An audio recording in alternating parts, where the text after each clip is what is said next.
RAB ও পুলিশের ক্ষমতা প্রয়োগের সীমানা নির্ধারণ করতে হবে। যাকে তাকে যখন তখন ইচ্ছা ধরে নিয়ে যাবে, গুম করে দেবে, সমুদ্রে ফেলাই দেবে, এটা মগের মুল্লুক না, এটা ঠিক করতে হবে। র্যাবের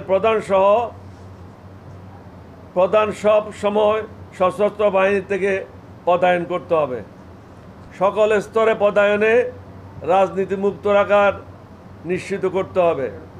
স্বৈরাচারী আওয়ামী সরকারের আমলে যারা তাবেদারি করেছে তাদেরকে প্রমোশন দিয়েছে। আশা করি অন্তর্বর্তীকালীন সরকার তা শোধরানোর জন্য প্রয়োজনীয় পদক্ষেপ গ্রহণ করবেন। ডিজিএফআই, ডিজিএনএসআই সহ সকল গোয়েন্দা সংস্থার কাজ সুনির্দিষ্ট করে দিতে হবে।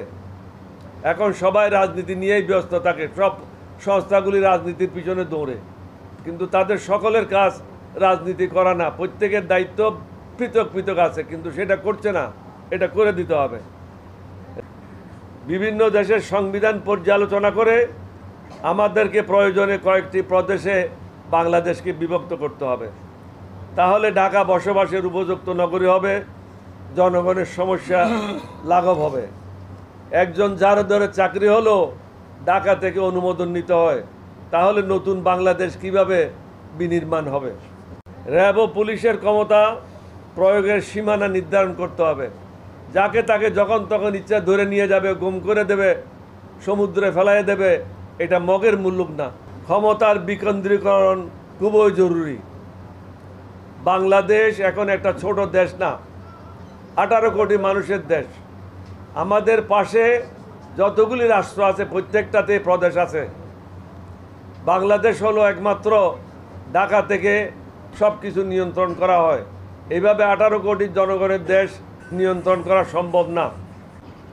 স্বাস্থ্য শিক্ষা খাতকে গুরুত্ব দিয়ে প্রত্যেক বিভাগে অন্তত 3 থেকে 4টি আন্তর্জাতিক মানের হাসপাতাল নির্মাণ করতে হবে। নতুন হাসপাতাল নির্মাণ করা কঠিন হতে পারে, কিন্তু বর্তমান যে হাসপাতালগুলি আছে সেগুলিকে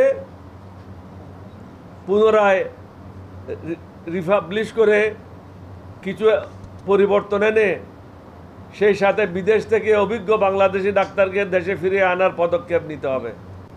প্রত্যেক বিভাগে হাইকোর্ট স্থাপন করতে হবে।